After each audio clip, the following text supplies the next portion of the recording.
ሰላም እንዴት አላችሁ ተመልካቾቼ? አዲስላችሁ ሜላት እባላለሁ። በዚህ ቻናል ምግብና ጣፋጭ ነው የማዘጋጀው። ቻናሌን ሰብስክራይብ በማድረግ ቻናል ቤተሰብ መሆን ትችላላችሁ። የነበራችሁ ደግሞ እንኳን ደህና ቆያችሁ፣ እንኳን ደህና ከረማችሁ ላለሁኝ ስለምትወዱኝ ፍቅር ከልብ አመሰግናለሁ።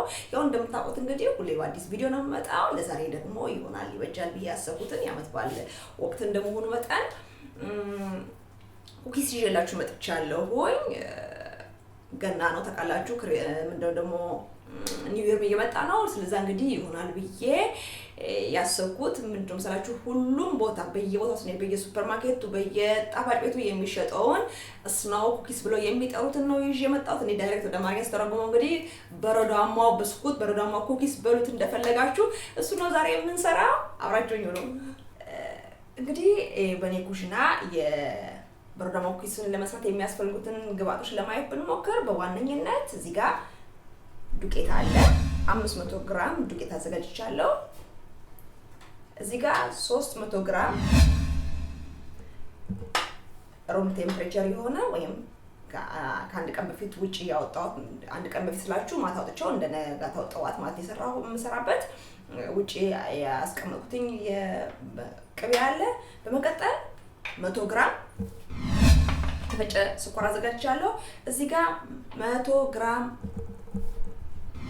አልሞንድ አዘጋጅቻለሁ። ይሄንን እናንተ በፈለጋችሁት ማርክ ትችላላችሁ። በለውዝ መሆን ይችላል፣ እንደፈለጋችሁ ያለ መጨመርም ትችላላችሁ። እዚህ አንድ የእንቁላል አስኳል ተጠቀማለሁ። ለዛም እንግዲህ አንድ እንቁላል አዘጋጅቻለሁ። 5 ግራም ቤኪንግ ፓውደር እና 2 ዋው የቫኒላ ቃና አለኝ እዚህ ጋር። በመቀጠል እዚህ ጋር ሮዝ ዋተር ብሎ የሚቀርቡ የአበባ ውሃ አዘጋጅቻለሁ። እዚህ ጋር 8 ግራም የምትሆን ትንሽዬ ውሃ አዘጋጅቻለሁ። በዚህ ፋንታ እናንተ የፈለጋችሁትን ካላችሁ ኮኛክ፣ ሮሚ፣ የአልሞንድ ቃና የምትፈልጉትን የነጭ አረቄ የምትፈልጉትን ይሆናል ብላችሁ እንወደዋለን ብላችሁ የምታስቡትን መጨመር ትችላላችሁ። እኔ ግን አስፈላጊ ሆኖ ስላላገኘሁት ለዛሬ ይሄንን ውሃ አዘጋጅቻለሁ ማለት ነው። በመቀጠል እንዴት እንደሚሰራ አብረን እናያለን። እዚህ ጋር እንግዲህ እኔ ያልተላጠ አልሞንድ ነው ያዘጋጀሁት። ምክንያቱም የተላጠ ማድረግ ትችላላችሁ። ብዙ ጊዜ እንደውም የተላጠ ነው የሚጨምረው፣ ግን እኔ ቃናው በጣም አለ ብዬ የማስበው ወይም ብዙ ቪታሚን አለው ብዬ ስለማስብ እስከነ ልጣጩ ነው ያደረኩት። በመቀጠል የተቆላም አልሞንድ ከውጭ ወጣት ትችላላችሁ። የተከካ አለ፣ የተቆላ አለ፣ የፈለጋችሁ መርጣችሁ መግዛት ትችላላችሁ። እኔ እዚህ አሁን የማደርገው ቤቴ እንዲሸትልኝ ስለምፈልግ ነው። እንዲሸት ስላችሁ አመት በዓል ሲሆን ኢትዮጵያ ዳቦ ሲጋገር ጭሱ ምናምን አመት በዓል የሚያስመስለው፣ እኔ ደግሞ እዚህ ጭስ ስለሌለ ይሄ ሲሸት ይሄ ብስኩቱ የአልሞንዱ ሽታ ምናምን የሆነ የሚያመጣው ምንድን ይባለው አትሞስፌር አለ። በቃ ደስ የሚል አመት በዓል የሚያስብል ሾፒንጉ ምናምን የልጆች ፓርቲ መሄዱ ትምህርት ቤት እሱ ሁሉ ነገር ተደማምሮ ነው እንግዲህ አመት በዓል የሚያስመስለው ውጭ ሀገር። ለዛ በጣም ደስ ይለኛል። ለዛ ነው የምቆላው። ለማንኛውም ግን በ170 ዲግሪ እንደ ኦቭናችሁ ከ150 እስከ 170 ባለው ዲግሪ ለ10 ለ12 ደቂቃ እንደዚህ አድርጋችሁ በማይጣበቅ ወረቀት አድርጋችሁ ትከታላችሁ ማለት ነው። የሚቀጥለው ስራችን የሚሆነው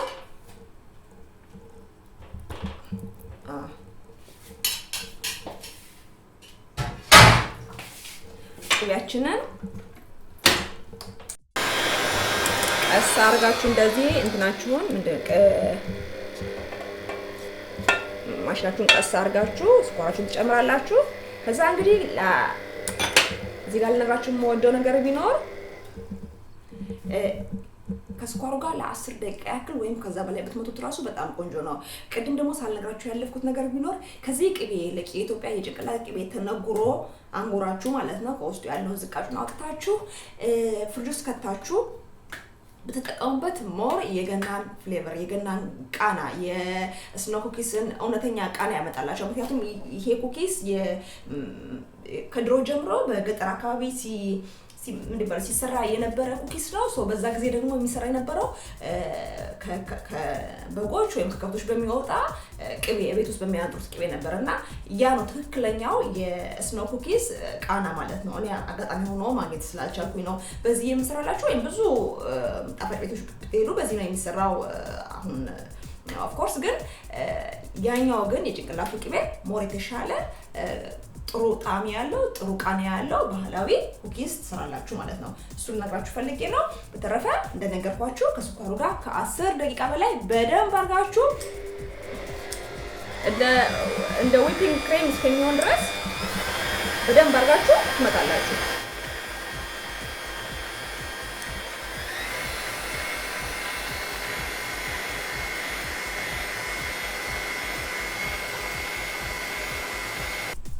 እንግዲህ እዚህ ጋር የቅቤና ስኳራችንን መተናል፣ ክሬም ሰርተናል ማለት ነው። በመቀጠል እናደርገው ነገር ነው መሰላችሁ። እንደዚህ እናደርግና ውሃውን አውጥተን አስኳሉን ብቻ እዚህ አድርገን እንጨምራለን ማለት ነው።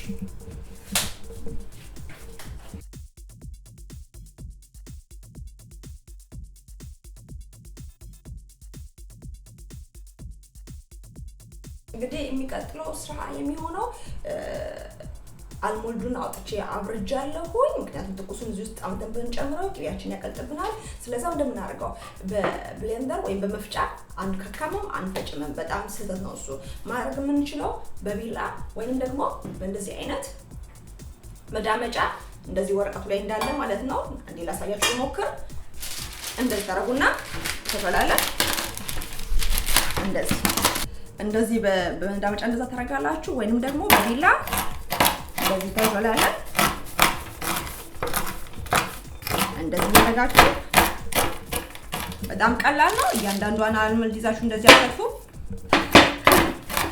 ታታላለ። ምክንያቱም ኩኪሱ ሲበላ አፋችሁ ውስጥ ስቲል የሚኮረሽም ነገር መገኘት መቻል አለበት።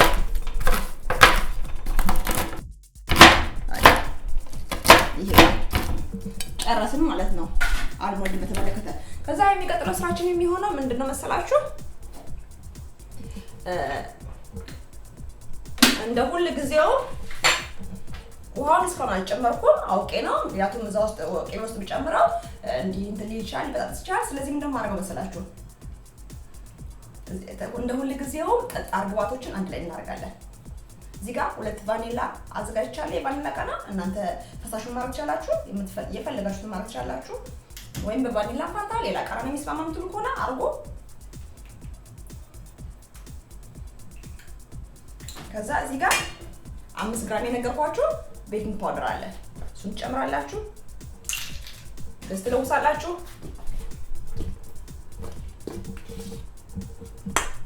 ከዛም ታረጋላችሁ መሰላችሁ ያመጣችሁትን አልሞልድ ውስጥ ጨምራላችሁ፣ ትለውሳላችሁ።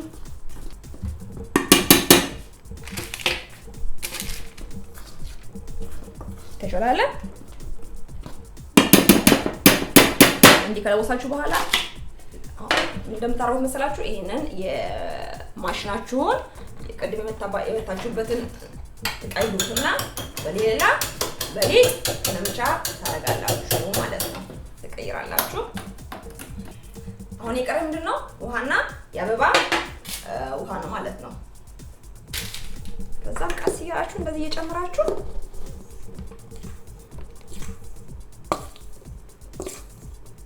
እዚህ ውስጥ ታውቃላችሁ ያው 100 ግራም እንትን ብቻ ነው የገባው። ምንድነው የሚባለው? ስኳር ብቻ ነው የተገባው፣ የፈጨ ስኳር። ምክንያቱም በኋላ ላይ በስኳር ነው እንትን ነው የምናሽታምረው ወይም የምንሸፍነው። ለዛ ብዙ ስኳር አንጠቀምም እዚህ ጋር።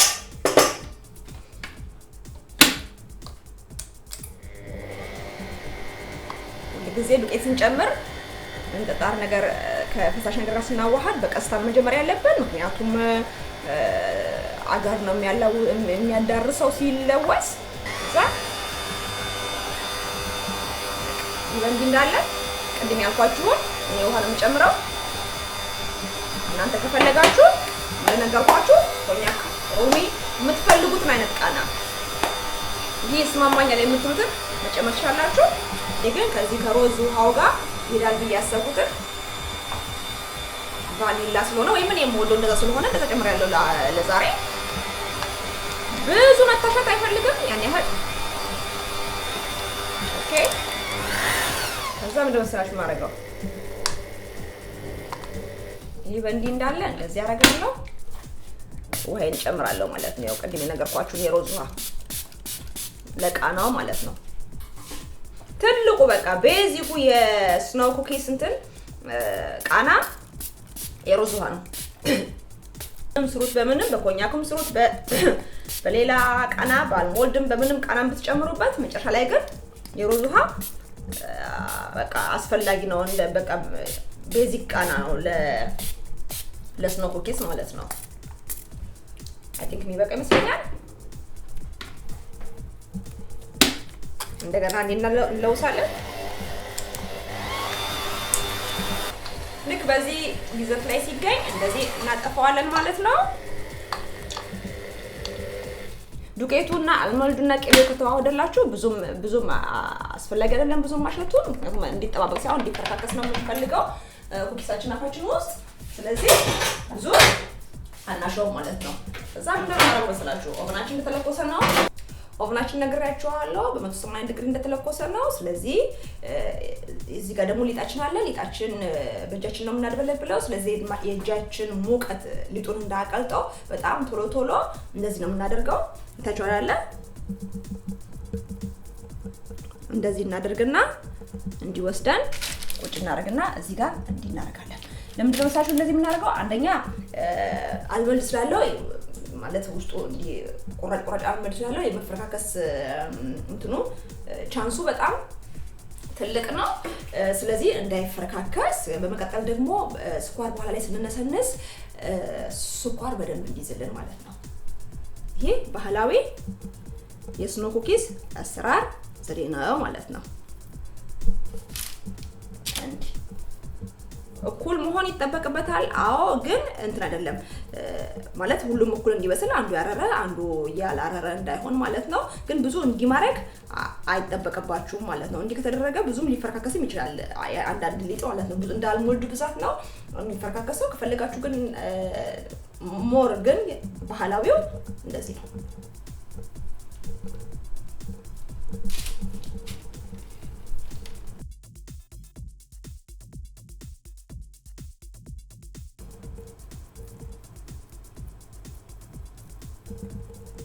የእያንዳንዱ ሰው እጅ የክበት እንደባለው ይሄ ምን እንደባለው ክብነቱ የተለያየ ነው። ስለዚህ ከልጆቻችሁ ጋር የምትሰሩ ከሆነ ልጆቻችሁን ለብቻ በሌላ የኦቨን ሳህን መክተት አለባችሁ። ምክንያቱም የነሱ ትንሽ ስለሆነ የነሱ ቀድሞ በስሎ ሊያርብ ስለሚችል ማለት ነው። የግድ ፐርፌክት መሆን አይጠበቅባችሁም። የግድ እኩል እንደው ወንድሞች ይገኛሉ ማለት የለባችሁም። ማድረግ ያለባችሁ ያው እንደነገርኳችሁ 2 ወይም 3 ግራም የሚሆን እንደዚህ መጠፍጠፍ ነው ያለባችሁ። ከባድ አይደለም፣ ማንም ሰው ሊሰራው የሚችል ነው። አመት ባልን ደግሞ አመት ባል የሚያስመስለው አንዱ እንግዲህ ውጭ ስላለን ያው ሀገር ቤት ዳቦ እንትኑ ቄጤማው እንደሚባለው ማለት ነው። ውጭ የሚኖር ሰው እንደዚህ ሰርቶ በተለይ ደግሞ አንደኛ የተገዛ ከመብላት፣ ሁለተኛ ነገር ደግሞ ምንም አይገናኝም። በቃ እንደዚህ ብዙ ጊዜ ሲዝናል የሆኑ ጣፋጮች ለበዓል ጊዜ የሚገኙ ማለት ነው በጣም በውድ ነው የሚሸጡት፣ የዛን ሰሞን ብቻ ስለሚሸጡ ማለት ነው። ስለዚህ እቤታችሁ በጣም በርካሽ 10 ዩሮ በማይሞላ ሳንቲም ብዙ መስራት ትችላላችሁ ማለት ነው። ግን ልግዛ ብትሉ ግማሽ ኪሎ ራሱ ከ10 ከ15 ዩሮ ያላነሰ ነው ማለት ነው። እናንተ እንደዚህ ሰርታችሁ ለምትፈልጉት ዘመድ ምን ደስታ መስጠት ትችላላችሁ። ቤታችሁም ጤናማ የምታውቁትን ሰርታችሁ መገብ ትችላላችሁ። ከምንም በላይ ምን እንደገባበት የምታውቁትን ነገር ቤት ሰርቶ እንደመብላት ጥሩ ነገር የለም፣ ደስ የሚል ነገር የለም አይደል?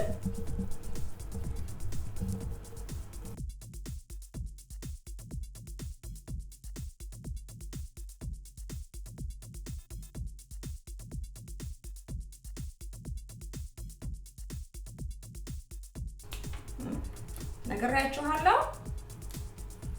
እንደዚህ ታረጋላችሁ። መራራቅ አለበት እዚህ ላይ የምታረጉት ኩኪሶች፣ ምክንያቱም ቤኪንግ ፓውደር ስላለው እንደባለው ነፋ ማለቱ አይቀርም። ስለዚህ እንዳይ ያዝባችሁ ማለት ነው። ኖርማሊ ቤኪንግ ፓውደር አይገባም። እኔ ግን ድርቅ ሲል ደስ ስለማይለኝ ነው።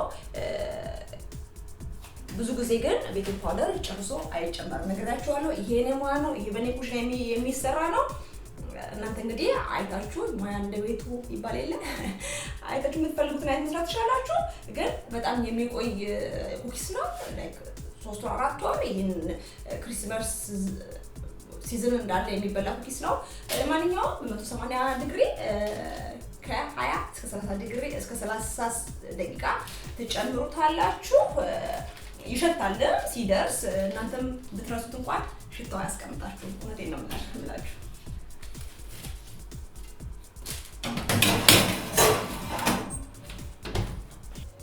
ይሄው እንግዲህ የስኖው ኩኪሳችን እንደምናየው በስሏል፣ ወጥቷል። ከወጣ ወደ ግማሽ ሰዓት አልፎታል እና በጣም በርዷል። ስለዚህ የሚቀጥለው ሰዓት ምን እንደመሰለሽ የሚሆነው እንደዚህ የሮዝ ውሃውን እንደዚህ አድርገን እንለፋበታለን ሲበርድ ማለት ነው። አደራችሁን ትኩስ እንዳለ እንዳታረጉ፣ በቂ ነው። ምክንያቱም ውስጥ ተጨመርኩኝ ከዛ የበለጠ በጣም እንዲህ አልፈልግም። ከዛ በመቀጠል የማደርገው ነገር ቢኖር እዚህ ጋር 300 ግራም የሚሆን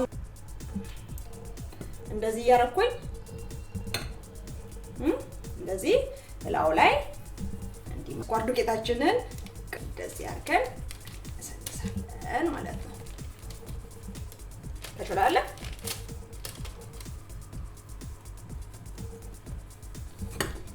ከዛ እንደዚህ እንዳለ በቂጡም በኩል እዚህ ጋር እንዲነካው እንዲህ እናደርጋለን ማለት ነው። ተችላለ። ይሄ ነው እንግዲህ በረዷም ወይ ያስባለው። ከዛም እያንዳንዱ እንደዚህ እያነሳን እንደዚህ እናስቀምጣለን።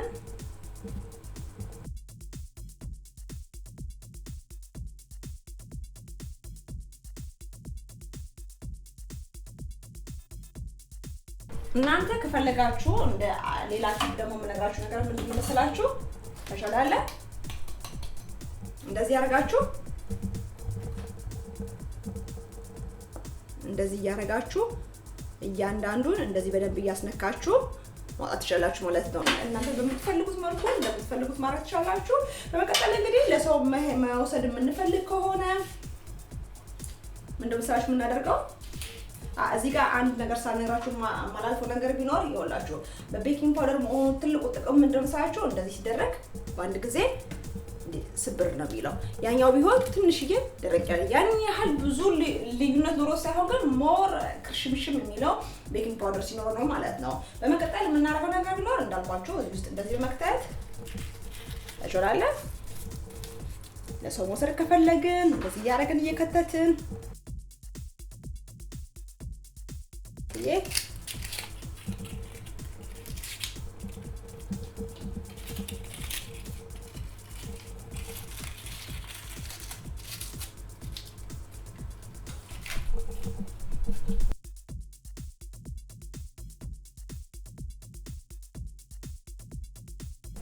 እንደምታዩት እንግዲህ ዛሬው ኩኪሳችን ይሄን ይመስል ነበር። የእውነትም ስኖው ነበር ይመስለው፣ በረዶ ነበር የሚመስለው። ለዛ ነው እንደዚህ እንደ ወደ ላይ ቆለል ታርጎ የሚቀመጠው እንደ በረዶ ክምር ለማስመሰል ያህል ነው። ይሄ እንግዲህ የዩሮፕ አካባቢ ያሉ ሀገራት ባህል ነው።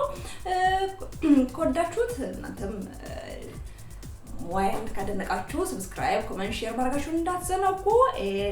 ደግሞ አይ ቲንክ ይገባዋል። ምክንያቱም በጣም ብዙ ብር ነው ተተርፉት።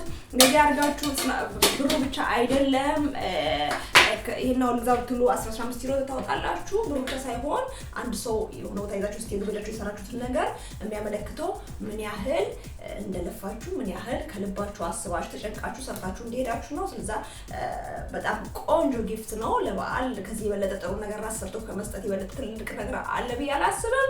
እንግዲህ ይሄንን ይመስላል። በሚቀጥለው ቪዲዮ እስከምንገናኝ ሰላም ሁኑልኝ። መልካም ገና ይሁንላችሁ። ቻው ባይ ባይ።